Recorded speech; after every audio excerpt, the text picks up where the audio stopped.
कि हमने डिस्कस किया था कि लेजर्स होते हैं light amplification by stimulated emission of radiation. अब स्टिमुलेटेड एमिशन के बारे में मैंने आपको बताया था कि जब भी आपके एटम को ऊपर एक्साइटेड स्टेट से ग्राउंड स्टेट में आना होता है तो वो फोटोन रिलीज करता है, लेकिन नॉर्मली क्या होता है कि वो स्पॉन्टेनियसली एमिट होता है, स्पॉन्टेनियस एमिशन होती है। और स्पॉन्टेनियस एमिशन में जितने भी फोटोन्स रिलीज होते हैं वो क्या होते हैं, रेंडम होते हैं, लैक ऑफ डायरेक्शनैलिटी होती है उनमें, जिसका हमें कोई फायदा नहीं है, क्योंकि आपके घरों में बल्ब्स लगे हैं, उनमें लाइट स्कैटर्ड हो रही है, वो फोकस तो नहीं हो पा रहे हैं, उसका तो कोई फायदा नहीं है हमें। तो हमें चाहिए स्टिमुलेटेड एमिशन, जिसकी वजह से मैं लेजर को ऑपरेट कर पाऊं। ठीक है, तो इसीलिए मैं बाहर से एक फोटोन को भेजती हूँ टू इंड्यूस कि ऊपर वाला एटम अपने एक्साइटेड स्टेट से ग्राउंड स्टेट में आ जाए, और जो फोटोन निकले that should be in the phase with the incoming photon. जैसे आप अपने घरों में होते हो, आपका कोई दोस्त आ जाता है आपको बुलाने, अभी आपके पढ़ाई का टारगेट पूरा नहीं हुआ है, फिर भी आपके दोस्त के आने पर आप उसके साथ खेलने चले जाओगे, आप उसके साथ जाओगे।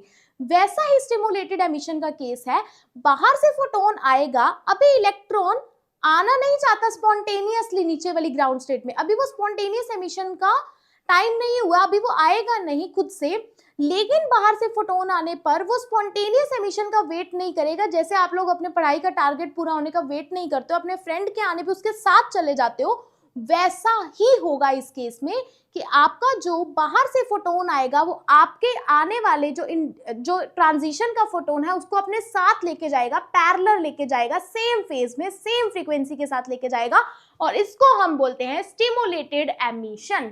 अब लेजर में स्टिमुलेटेड एमिशन तो होगी, लेकिन वो तब होगी ना जब ऊपर वाले लेवल में ज्यादा इलेक्ट्रॉन्स प्रेजेंट होंगे एज कंपेयर टू नीचे वाले एटम्स। एज कंपेयर टू नीचे वाले लेवल से जब ऊपर वाले में ज्यादा एटम्स प्रेजेंट होंगे, तब ही तो हम स्टिमुलेटेड एमिशन का फायदा उठा पाएंगे। और ये जो टर्म है दैट इज कि ऊपर वाले लेवल में ज्यादा एटम्स प्रेजेंट हो एज कंपेयर टू नीचे वाले लेवल से, इस टर्म को हम बोलते हैं पॉपुलेशन इन्वर्जन। क्या बोलते हैं? Population inversion. अब पॉपुलेशन इन्वर्जन भाई ऐसे तो अचीव होगी नहीं, क्योंकि हमें पता है कि एक्साइटेड स्टेट लेवल सिर्फ और सिर्फ 10⁻⁻8 सेकेंड तक अपने एटम को रखता है अपने पास, और उसके बाद वो उसको डिके कर देता है। सिर्फ 10⁻⁻8 सेकेंड का टाइम होता है एक्साइटेड लेवल में रहने का। तो इतनी जल्दी वो डिके होके नीचे आते रहेंगे एटम्स, तो ऊपर वाले लेवल में तो वो रहेंगे नहीं। अगर ऊपर वाले लेवल में नहीं रहेंगे तो पॉपुलेशन इन्वर्जन नहीं होगी, पॉपुलेशन इन्वर्जन नहीं होगी तो स्टिमुलेटेड एमिशन नहीं होगी। लेकिन हमें तो स्टिमुलेटेड एमिशन करवानी है, क्योंकि हमें लेजर लाइट चाहिए, लेजर लाइट चाहिए तो स्टिमुलेटेड एमिशन होनी चाहिए। स्टिमुलेटेड एमिशन तभी होती है जब पॉपुलेशन इन्वर्जन होती है, और पॉपुलेशन इन्वर्जन तभी होगी ना जब ऊपर वाले लेवल में एटम्स आपके कुछ देर के लिए रहेंगे। लेकिन एक्साइटेड लेवल का टाइम तो सिर्फ 10⁻⁻8 सेकेंड है। तो अब मैं क्या करूं कि उनको ऊपर वाले लेवल में रखूं? तो मुझे डिजाइन करनी है मुझे चाहिए एक ऐसा लेवल जिसका जो टाइम पीरियड है वो नॉर्मल एक्साइटेड स्टेट जिनका टाइम पीरियड 10⁻⁻8 सेकेंड है उससे कई ज्यादा हो, ताकि एटम उस स्टेट में रहे और मुझे पॉपुलेशन इन्वर्जन की कंडीशन मिले। ऐसी स्टेट को बोलते हैं मेटा स्टेबल स्टेट। ऐसी स्टेट को क्या बोलते हैं? Meta stable state. ये होती है meta stable state. Meta stable state is the excited state of an atom which has longer life time than the another excited state, जिसका लाइफ टाइम लॉन्ग होता है एज कंपेयर टू दूसरी excited state से।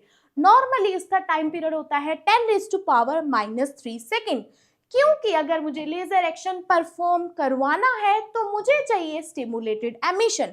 Stimulated emission तभी होगी जब population inversion होगी, यानी कि N1 लेवल के एटम्स कम होंगे as compare to excited level, यानी कि मुझे एक्साइटेड स्टेट में अकोमुलेशन करवानी है एटम्स की, और वो तभी होगी जब लाइफ टाइम उसका इंक्रीज होगा। इसीलिए मुझे मेटा स्टेबल स्टेट चाहिए for lasing action to perform. अब लेजिंग एक्शन को परफॉर्म करना है तो मेटा स्टेबल स्टेट चाहिए।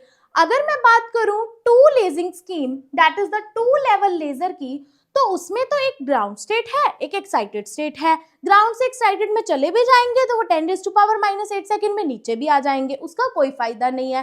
तो टू लेवल लेजर में तो मेरा लेजिंग एक्शन परफॉर्म नहीं हो सकता है कभी भी।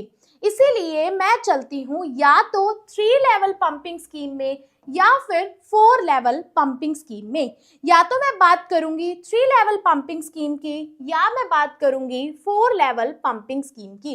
अब 3 लेवल पंपिंग स्कीम की जब हम बात करते हैं तो इसमें होते हैं 3 लेवल्स। कौन कौन से 3 लेवल्स, चलिए आइए हम पढ़ते हैं। अब 3 लेवल पंपिंग स्कीम में आपका एक होता है अपर लेजर लेवल और एक होती है ग्राउंड स्टेट, और ये जो बीच वाली स्टेट होती है ये होती है मेटास्टेबल स्टेट।